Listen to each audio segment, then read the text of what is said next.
Yo, je m'appelle Younes et j'ai 20 ans. En septembre 2022, j'ai créé un concept, filmer mon périple jusqu'au milliard d'euros. Quelques mois après, j'ai fait cette story.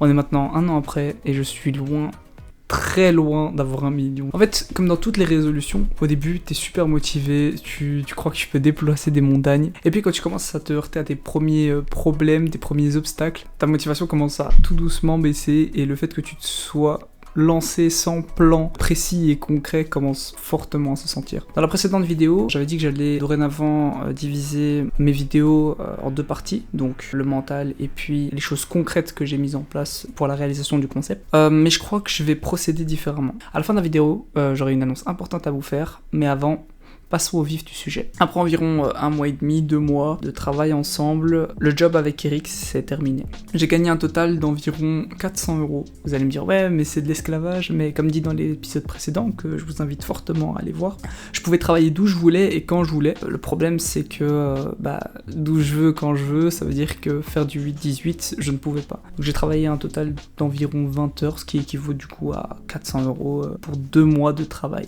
J'ai donc pris ce que j'avais à prendre et j'ai dû partir pour des raisons de restrictions budgétaires. Aujourd'hui, Eric n'est plus mon boss, mais c'est un ami, voire même un mentor, qui me conseille parfois quand j'ai des questions à lui poser, à qui je montre certains de mes projets pour qu'il me donne son opinion. Et au final, donc, on reste en très bons termes, malgré le fait que je ne travaille plus pour lui. Toujours est-il qu'après, j'ai arrêté de me chercher un job. Je me suis dit, go me lancer en freelance dans le montage vidéo, je vais percer, je vais me faire des milliers d'euros super facilement, ça va être trop facile. Mais j'ai très vite compris que ça allait pas être aussi simple que je l'avais imaginé. L'obstacle numéro 1, c'était de trouver des clients. Il fallait prospecter, chercher, se prendre des vents. Bref, ça faisait vraiment pas envie, donc j'ai pris quelqu'un pour le faire à ma place. Donc en gros, le deal, c'était, il prend 10% sur les clients qui me ramènent. Et c'est là que je me suis heurté à 2 nouveaux obstacles qui était beaucoup plus gros et important que le premier.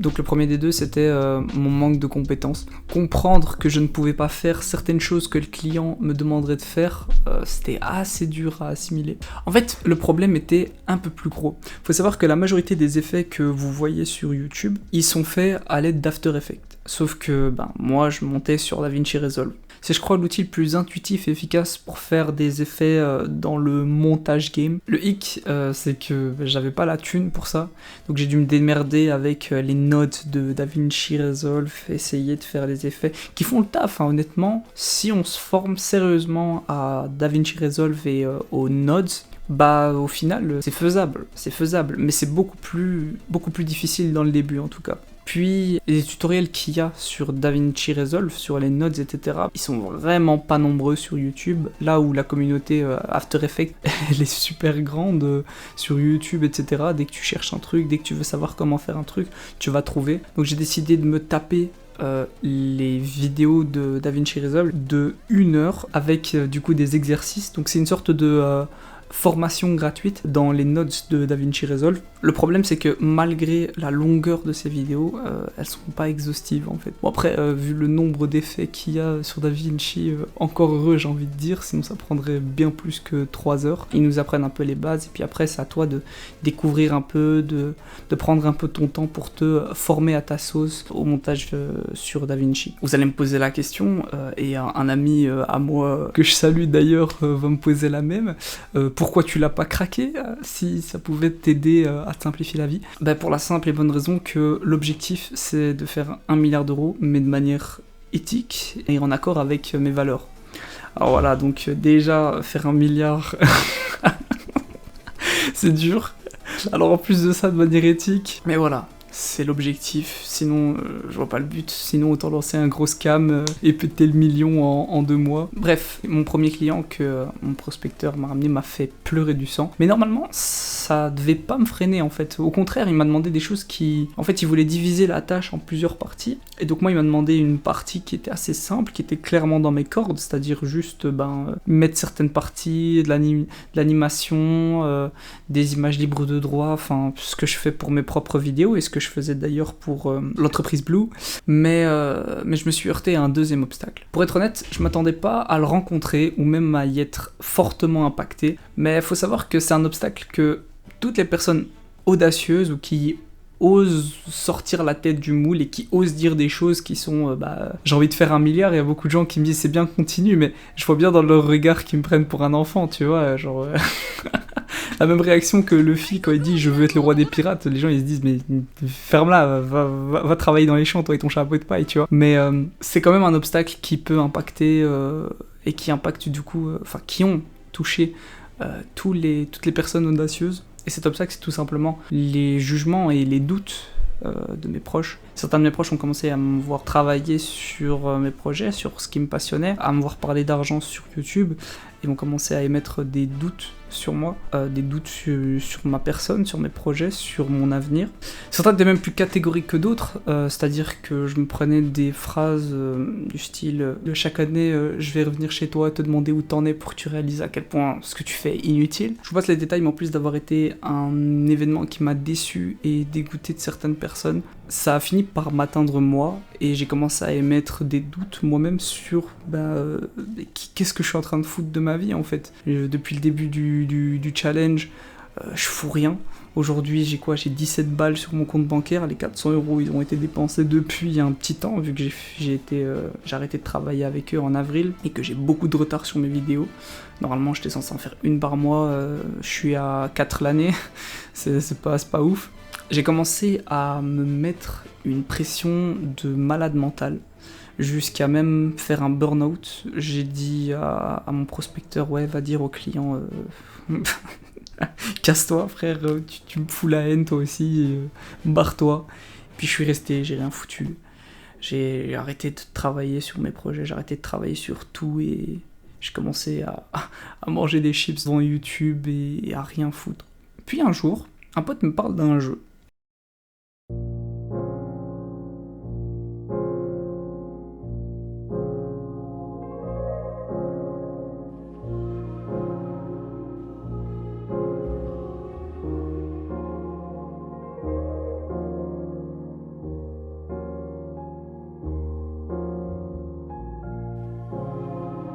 Comment vous décrire le coup de foudre que j'ai eu? J'ai passé plus de 6 jours avec lui, jour et nuit, à éplucher le jeu, énigme par énigme, le moindre de ses détails. Je connais maintenant le jeu par cœur, tellement j'y ai joué, j'ai traduit tout, une langue sur base de 3 trucs. Bref, je me suis jamais autant investi dans quelque chose de ma vie. J'ai toujours tout laissé inachevé. J'ai jamais terminé un seul de mes projets, et me voir terminer ce jeu à 100%, ça m'a fortement motivé pour la suite, ça m'a fortement aidé, en fait ça m'a appris la persévérance, ce jeu m'a appris la persévérance, m'a appris que malgré les difficultés, malgré les heures que j'ai passées sur une énigme, rien du tout, juste pour avoir le 100%, j'étais capable de terminer quelque chose en fait, j'étais capable de me confronter à une difficulté et à me battre pour la surmonter. Bon, je réalise au montage que j'ai l'air un peu d'un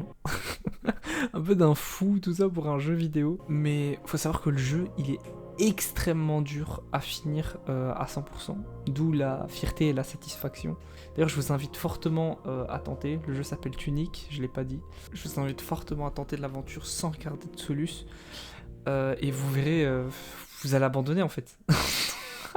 Voilà, je vous le dis, vous y arriverez pas. Voilà.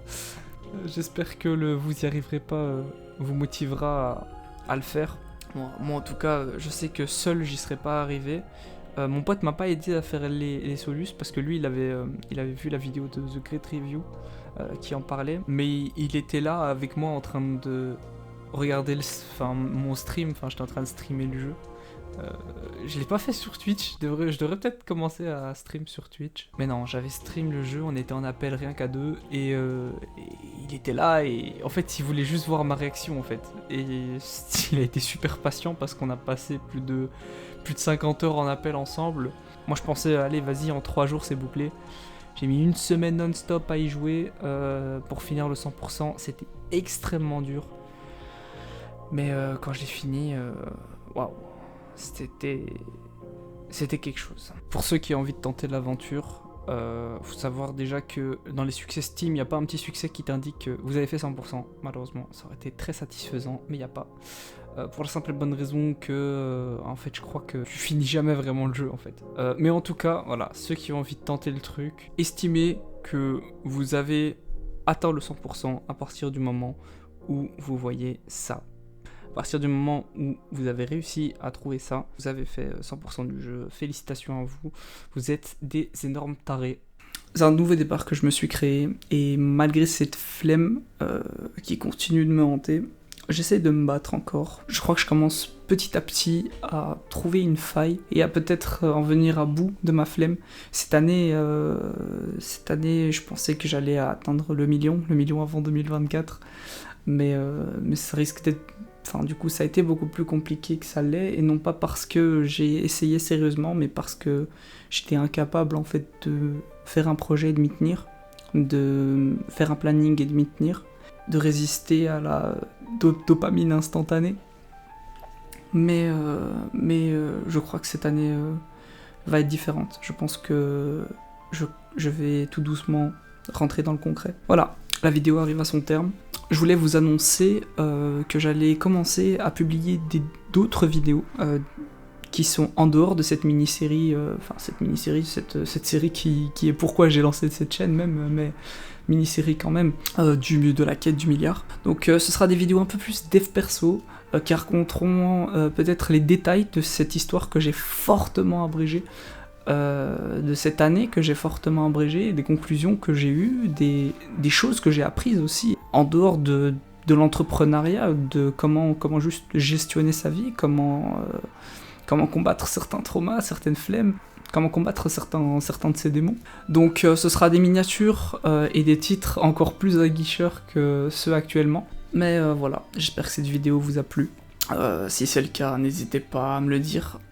Et surtout n'hésitez pas à me donner des points pour que je puisse m'améliorer et publier des choses encore un peu plus qualitatives. Sur ce, ciao.